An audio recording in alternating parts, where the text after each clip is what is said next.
औरत को माहवारी की सजा क्यों मिली? औरतों का मस्जिद में दाखिला क्यों बंद हुआ? मुअज़्ज़िज़ ख़वातीनो हज़रात, आज हम एक ऐसे राज से पर्दा उठाने जा रहे हैं जो सदियों नजरों से ओझल रहा। एक ऐसी हकीकत जिस पर बहुत कम बात की जाती है, लेकिन इसका असर हमारी जिंदगियों पर गहरा है। क्या आपने कभी गौर किया है कि हैज़ की हकीकत क्या है? ये कब और कैसे शुरू हुआ, और वो कौन सी वजह है जिसने लोगों को ये सोचने पर मजबूर कर दिया कि माहवारी किसी सजा से कम नहीं? ये सवालात सिर्फ आगाज हैं। असल हैरत तो आपको तब होगी जब आप जानेंगे कि तारीख में एक ऐसा वक्त भी था जब औरतें मसाजिद में बिला झिझक नमाज अदा करती थीं, मगर फिर अचानक एक ऐसा मोड़ आया कि उनके लिए मसाजिद के दरवाजे बंद कर दिए गए। आखिर ऐसा क्या हुआ था? वो कौन सी वजूहात थीं जिन्होंने औरतों को मस्जिद से दूर कर दिया? ये मजहब का फैसला था या किसी और की साजिश? आज की ये वीडियो आपकी सोच को झंझोड़ कर रख देगी। अहम तारीखी हक़ाइक़, मजहबी तालीमात और इन पोशीदा सच्चाइयों को सामने लाएंगे जिन्हें शायद आपने पहले कभी ना सुना हो। नाज़रीन, ये वाक़या बहुत पुराना है, इतना पुराना कि जब ज़मीन पर अभी सिर्फ आदम अलैहिस्सलाम और हज़रत हव्वा थे। जन्नत की ज़िंदगी ख़त्म हुई, ज़मीन पर आज़माइश का आगाज़ हुआ। लेकिन इस नई ज़िंदगी में एक चीज़ ऐसी थी जो हज़रत हव्वा के लिए बिल्कुल नई थी, यानी हैज़। ये मुकम्मल वाक़या रिवायत में यूं बयान हुआ है कि हज़रत आदम अलैहिस्सलाम हज़रत हव्वा के साथ जब ज़मीन पर उतारे गए तो हज़रत हव्वा अलैहिस्सलाम ने इससे पहले जन्नत में यानी निजासत का खून नहीं देखा था। तो नमाज के दौरान उन्हें हैज़ आ गया, तो उन्होंने हज़रत आदम अलैहिस्सलाम से पूछा, तो उनको इसके जवाब का कोई इल्म नहीं था। यहाँ तक कि जिब्राईल अलैहिस्सलाम नाजिल हुए तो उनसे हज़रत आदम अलैहिस्सलाम ने पूछा, लेकिन उनको भी इस बारे में इल्म नहीं था। इसके बाद हज़रत जिब्राईल अलैहिस्सलाम चले गए। फिर हज़रत जिब्राईल अलैहिस्सलाम आए और कहा कि हज़रत हव्वा को कहो हैज़ के दिनों में नमाज छोड़ दे और क़ज़ा का हुक्म नहीं लाए। फिर इनको हैज़ इस हाल में आया जबकि वो रोज़े से थी, तो उन्होंने इस बारे में हज़रत आदम अलैहिस्सलाम से पूछा, तो उन्होंने फरमाया इफ्तार कर लो। फिर जब हज़रत जिब्राईल अलैहिस्सलाम आए तो उन्होंने कहा इसको कहो कि रोज़े की क़ज़ा करे। तो हज़रत आदम अलैहिस्सलाम ने कहा, ए परवरदिगार, नमाज और रोज़ा दोनों तेरी इबादतें हैं, कैसे एक की क़ज़ा है और दूसरी की नहीं? तो अल्लाह ताला ने उनकी तरफ वही फरमाई, आपने पहली मर्तबा हमारी तरफ रुजू किया, लिहाजा हमने उसमें अपनी मर्जी से हुक्म दिया, और दूसरी मर्तबा आपने अपनी राय से फैसला किया, लिहाजा हमने क़ज़ा करने के हुक्म से आपको सज़ा दी, ताकि आपके इल्म में रहे कि तमाम मामलात में अल्लाह की तरफ रुजू किया जाता है।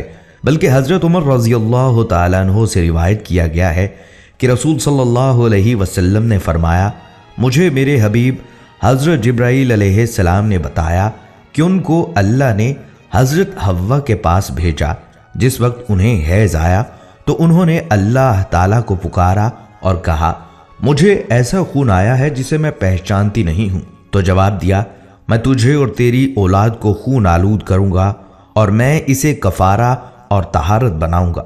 हज़रत इब्ने अब्बास रज़ियल्लाहु ताला अन्हुमा से रिवायत है कि उन्होंने फरमाया, हज़रत आदम अलैहिस्सलाम ने शजरा ममनुआ खा लिया तो अल्लाह ताला ने पूछा, आपको मेरी नाफरमानी पर किस चीज़ ने उभारा है? तो अर्ज़ किया, मेरे लिए इसको मुज़य्यन करके हज़रत हव्वा अलैहिस्सलाम ने पेश किया था। तो अल्लाह ताला ने फरमाया, मैंने उसे ये सज़ा दी कि सख्ती के साथ हामला होगी और बच्चा भी सख्ती के साथ जनेगी, और मैं इसे 2 मरतबा खून आलूद करूँगा महीने में। जब हज़रत हव्वा अलैहिस्सलाम ने यह सुना तो रोने लगी। अल्लाह ताला ने फरमाया, तू भी और तेरी बेटियां भी रोती रहें। नाजरीन, हैज़ एक फितरी निज़ाम था जो औरत की तख्लीक का हिस्सा बना, लेकिन वक्त के साथ लोग इसके बारे में तरह तरह की बातें करने लगे। बनी इसराइल की औरतों के बारे में कहा जाता है कि उनकी कुछ नाफरमानियां ऐसी थीं जिनकी वजह से उन पर हैज़ को एक आजमाइश के तौर पर सख्त कर दिया गया। बाज़ रवायात में आता है कि पहले औरत को हैज़ आता तो उसे तकलीफ ना होती, मगर वक्त के साथ साथ इसमें मुशक्क़त बढ़ती गई। हज़रत इब्ने मसूद रज़ियल्लाहु ताला अन्हु से रिवायत है कि बनी इसराइल में मर्द औरतें एक साथ नमाज पढ़ते थे। चुनाचा औरत का एक यार हुआ करता था और वो लकड़ी का जूता पहनती थी। जिस से ऊंची हो जाती थी, अपने दोस्त को देखने के लिए, तो अल्लाह ताला ने उन पर हैज डाल दिया। ख़वातीनो हज़रात, नबी सल्लल्लाहु अलैहि वसल्लम ने फरमाया, ये हैज तो आदम की बेटियों के लिए एक फितरी चीज़ है, यानी ये कोई ख़ास सज़ा नहीं बल्कि औरत की तख्लीक का एक अहम हिस्सा है। यही वजह है कि हैज को हमेशा शर्मिंदगी या सज़ा की इलामत समझने की बजाय इसे ज़िंदगी का एक कुदरती अमल मानना चाहिए, एक ऐसा अमल जो तकलीफ के बावजूद इंसानी ज़िंदगी के तसलसल के लिए ज़रूरी है। इन रवायात से ये मालूम होता है कि हैज़ दुनिया की सारी औरतों के लिए है और हर औरत को आता है। जब से अल्लाह ताला ने औरतों को पैदा किया है, और ख़ास तौर पर यह मालूम होता है कि हैज़ की इब्तदा हज़रत हव्वा से हुई थी। दुनिया में कुछ लोगों का मानना है कि हैज़ की इब्तदा बनी इसराइल से हुई है। तो नाजरीन, हो सकता है कि एक लंबे अरसे के लिए उन पर हैज़ बंद कर दिया गया हो और फिर खोल दिया गया हो। एक रिवायत में आता है कि हैज़ की इब्तदा हज़रत हव्वा से हुई, लेकिन हैज़ के अहकामात बनी इसराइल की औरतों से शुरू हुए, और वो भी उनकी शरारतों की वजह से। इस तरह ये भी कहा जाता है कि हैज़ की इब्तदा तो हज़रत हव्वा से हुई, लेकिन उस वक्त तकलीफ नहीं होती थी। लेकिन ये जो तकलीफ होती है हैज़ के ज़माने में, और औरत का हुस्न जमाल मांद पड़ जाता है और औरत नुचड़ जाती है, ये सूरत हाल बनी इसराइल की औरतों से शुरू हुई। नाजरीन, यहाँ ये सवाल भी पैदा होता है कि हज़रत हव्वा अलैहिस्सलाम की गलती की सज़ा दूसरी औरतों को क्यों दी गई। बाज़ हजरात ने इसका जवाब ये दिया है कि ये इसराइली तरह की रिवायत है, जो हो सकता है कि हज़रत इब्ने अब्बास रज़ियल्लाहु ताला अन्हुमा ने अहले किताब से नकल की हो, इसलिए कि इसी के करीब करीब तौरात में भी मज़कूर है, और अहले किताब की रिवायत में ये कायदा है कि ना उसकी तकज़ीब की जाए ना इसकी तस्दीक, बल्कि इस पर सकूनत यानी खामोशी इख्तियार की जाए। हो सकता है सच हो या हो सकता है झूठ हो, लेकिन मुहक्किक उलमाए कराम ने इसकी तरदीद की है कि हज़रत इब्ने अब्बास रज़ियल्लाहु ताला अन्हुमा ने इस किस्म की बात अहले किताब से नकल की हो, इसलिए अहले किताब से नकल करने की मुखालफत इनसे मरवी है। अलबत्ता यहाँ ये कहा जा सकता है कि ये ज़ाहिरी सबब सा है, जैसे हज़रत आदम अलैहिस्सलाम और हज़रत हव्वा अलैहिस्सलाम के जन्नत से निकालने का सबब शजरे ममनू बन गया था, इसी तरह ये भी एक ज़ाहिरी सबब सा है, वरना हकीकत में अल्लाह की तरफ से हैज़ एक नेमत है जो उसने बनाते आदम में जारी कर दी, और ये इंसानी वजूद की बका का ज़रिया है। यहाँ ये बात भी वाज़े कर दूँ कि हैज़ से मुराद वो खून है जो बालिग गैर हामला औरत के रहम से आए और उसका सबब बीमारी ना हो। इसी खून के सबब किसी औरत में बच्चा पैदा करने की सलाहियत मौजूद होती है। अगर किसी औरत को माहवारी ना आती हो, वो बच्चा पैदा करने की सलाहियत से महरूम होती है। हैज़ की कम से कम मुद्दत 3 दिन है और ज़्यादा से ज़्यादा मुद्दत 10 दिन है। इससे कम आकर रुक जाए या 10 दिन से ज़्यादा आ जाए तो वो हैज़ नहीं है, वो इस्तखासा यानी बीमारी का खून है। इस पर हैज़ के अहकामात जारी ना होंगे। इसी तरह जब बच्चा माँ के पेट में होता है तो अल्लाह ताला इसी हैज़ के ज़रिए उसे ग़िज़ा फराहम करता है, जिससे बच्चे की बढ़ोतरी और नश्व नुमा होती है। लिहाजा हैज़ अल्लाह ताला की तरफ से एक नेमत है जिसका ज़रिया इसी तरह बनाया गया। भला देखो, हज़रत आदम अलैहिस्सलाम जन्नत से निकाले गए तो उनकी नस्ल फैली और हम और आप वजूद में आए, वरना ना निकाले जाते तो नस्ल इंसानी कहाँ फैलती। अगरचे अल्लाह ताला हर चीज़ पर कादिर है, लेकिन उसने हर काम एक निज़ाम के तहत रखा है। हैज़ की इब्तदा के बारे में सही कौल बस यही है कि इसकी इब्तदा हज़रत हव्वा से हुई। हज़रत हव्वा ने जब शजरे ममनू का फल खाया, उसी वक्त से ये बीमारी औरतों के साथ लग गई। जो हजरात कहते हैं कि इसकी इब्तदा बनी इसराइल से हुई, तो वो इस कौल को इमाम बुखारी रहमतुल्लाह अलैह ने रद्द किया है। नाजरीन, जैसा कि वीडियो के शुरू में कहा गया था कि औरतों का मस्जिद में दाखिला क्यों बंद हुआ, मस्जिद तो खुदा का घर है, तो ईमान वालियों पर इसका दर क्यों बंद हुआ। इस मसला पर सबसे बड़ा एहतजाज तो ख़वातीन की तरफ से आना चाहिए कि हम मस्जिद में क्यों ना आए, अब तक रोका क्यों और अब तक इंतज़ाम क्यों नहीं। औरतें बाज़ार में शॉपिंग के लिए, तिजारती मैदान में, मखलूत तालीम गाहों में, सफ़र में, इज्तमाआत में, रैलियों में, एहतजाजी मुजाहिरों में, जॉब करने के लिए फ़र्म में हर जगह जा सकती हैं। लेकिन कारोबार ज़िंदगी की मसरूफियत में वक्त नमाज हो गया तो घर आकर ही नमाज पढ़ें। बल्कि मुझे एक साहिब ने यूं कहा کہ جب لڑکیوں کو ہاسٹل میں گھر سے دور رہ کر دینی تعلیم حاصل کرنے اور یونیورسٹی جا کر عصری تعلیم حاصل کرنے کی اجازت ہے تو پھر انہیں اپنے محرم کے ساتھ جماعت میں جانے یا مسجد میں جا کر نماز پڑھنے کی اجازت کیوں نہیں؟ آج عورتوں کی بددینی کا بڑا سبب ہے کہ علماء کرام نے انہیں مسجدوں کے ماحول سے روک رکھا ہے۔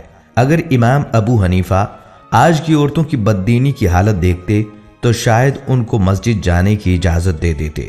تو ناظرین، یہ بات اچھی طرح جان لیجئے کہ حضور صلی اللہ علیہ وسلم نے عورت کی نماز جو گھر میں ادا کرے مسجد کے مقابلے میں زیادہ بہتر اور افضل قرار دیا ہے۔ اگرچہ رسول اللہ صلی اللہ علیہ وسلم کے زمانے میں عورتیں مسجد میں نماز کے لیے آتی تھیں، وہ بہترین زمانہ تھا۔ آپ صلی اللہ علیہ وسلم بنفس نفیس موجود تھے اور وحی کا نزول ہوتا تھا، اسلامی احکامات نازل ہو رہے تھے اور عورتوں کے لیے بھی علم دین اور شریعت کے احکامات سیکھنا ضروری تھا۔ مزید یہ کہ آپ صلی اللہ علیہ وسلم کی مسجد میں نماز پڑھنے کا ثواب بھی عام مساجد سے کئی گنا زیادہ ہے، لیکن اس وقت بھی انہیں یہی حکم تھا کہ عمدہ لباس اور زیورات پہن کر آئیں اور خوشبو لگا کر آئیں، نماز ختم ہونے کے فوراً بعد مردوں سے پہلے واپس چلی جائیں، اور ان پابندیوں کے ساتھ اجازت کے بعد بھی آپ صلی اللہ علیہ وسلم نے ترغیب یہی دی کہ عورتوں کا گھر میں اور پھر گھر میں بھی اندر والے حصے میں نماز پڑھنا مسجد نبوی میں نماز پڑھنے سے افضل ہے، جبکہ امام بھی رسول اللہ صلی اللہ علیہ وسلم ہوتے تھے۔ حضرت ام حمید رضی اللہ تعالیٰ عنہ نے بارگاہ رسالت میں حاضر ہو کر عرض کیا کہ مجھے آپ کے ساتھ نماز پڑھنے کا شوق ہے۔ آپ صلی اللہ علیہ وسلم نے فرمایا، تمہارا شوق اور دینی جذبہ بہت اچھا ہے، مگر تمہاری نماز اندرونی کوٹھی میں کمرے کی نماز سے بہتر ہے، اور کمرے کی نماز گھر کے احاطے کی نماز سے بہتر ہے، اور گھر کے احاطے کی نماز محلے کی مسجد سے بہتر ہے، اور محلے کی مسجد کی نماز میری مسجد نبوی کی نماز سے بہتر ہے۔ لہٰذا ام حمید سعدی رضی اللہ تعالیٰ عنہ نے فرمائش کر کے اپنے کمرے کے آخری کونے میں، جہاں سب سے زیادہ اندھیرا رہتا تھا، مسجد یعنی نماز پڑھنے کی جگہ بنوائی، وہیں نماز پڑھا کرتی تھیں، یہاں تک کہ ان کا وصال ہو گیا اور اپنے خدا کے حضور حاضر ہوئیں۔ صحابہ کرام رضی اللہ تعالیٰ عنہم اجمعین تک یہ احادیث اور فرامین رسول اللہ صلی اللہ علیہ وسلم پہنچتے تھے اور وہ دین کا مزاج بھی سمجھتے تھے۔ چنانچہ جب انہوں نے زمانے کا فساد دیکھا، یعنی جب کہ وہ زمانہ حضور صلی اللہ علیہ وسلم کے زمانے سے متصل تھا، تو مساجد میں خواتین کے آنے کی ممانعت فرما دی۔ خلیفہ راشد حضرت عمر رضی اللہ تعالیٰ عنہ نے خواتین کو مساجد میں آنے سے منع فرمایا، اور حضرت عائشہ رضی اللہ تعالیٰ عنہما فرماتی ہیں کہ عورتوں کی جو آج حالت ہو گئی، وہ اگر حضور صلی اللہ علیہ وسلم کے زمانے میں ہوتی تو آپ صلی اللہ علیہ وسلم عورتوں کو مسجد میں آنے سے منع فرما دیتے۔ لہٰذا موجودہ پرفتن دور، جس میں فتنہ، فساد اور بے حیائی عام ہے اور مرد و زن میں دین بیزاری کا عنصر غالب ہے، عورتوں میں فیشن اور بن سنور کر باہر نکلنے کا رواج ہے۔ آج کے دور میں اگر حضرت عمر فاروق رضی اللہ تعالیٰ عنہ موجود ہوتے یا حضرت عائشہ رضی اللہ تعالیٰ عنہ موجود ہوتی تو موجودہ زمانہ میں عورتوں کے متعلق کیا رائے قائم کی جاتی؟ علماء احناف ان روایات اور دیگر نصوص کی بنا پر عورتوں کو مساجد یا عیدگاہ آنے سے منع کرتے ہیں، لہٰذا عورتوں کو مسجد میں آ کر با جماعت نماز پڑھنے کی ہرگز اجازت نہیں ہے، خواہ پردے کے ساتھ ہی کیوں نہ آئے۔ بلکہ عورتوں پر عید کی نماز واجب بھی نہیں۔ عورتوں کے لیے جب فرض نمازیں اپنی رہائش گاہ میں نماز ادا کرنے کا حکم ہے، تو عیدین اور جمعہ کی نماز جو ان پر واجب نہیں، عمومی احوال میں اس کے لیے خواتین کا گھر سے باہر جانا بھی مکروہ تحریمی ہوگا۔ تاہم اگر خواتین حرم یا مسجد نبوی میں موجود ہوں تو مخصوص احاطے میں عید یا جمعہ کی نماز ادا کر سکتی ہیں۔ عورتوں کے لیے جماعت کے ساتھ نماز پڑھنے کے لیے مسجد میں آنا مکروہ تحریمی ہے، خواہ نماز فرض ہو یا عید کی نماز ہو یا تراویح کی جماعت ہو۔ خواتین و حضرات، یہ تھی ہماری آج کی ویڈیو۔ اگر آپ کو یہ ویڈیو پسند آئے تو اس ویڈیو کو باقی تمام لوگوں کے ساتھ ضرور شیئر کیجیے گا، تاکہ یہ ویڈیو آپ کے لیے صدقہ جاریہ بن جائے۔ اسی کے ساتھ مجھے اجازت دیجیے، ملتے ہیں اگلی آنے والی ویڈیو میں، تب تک کے لیے اللہ حافظ۔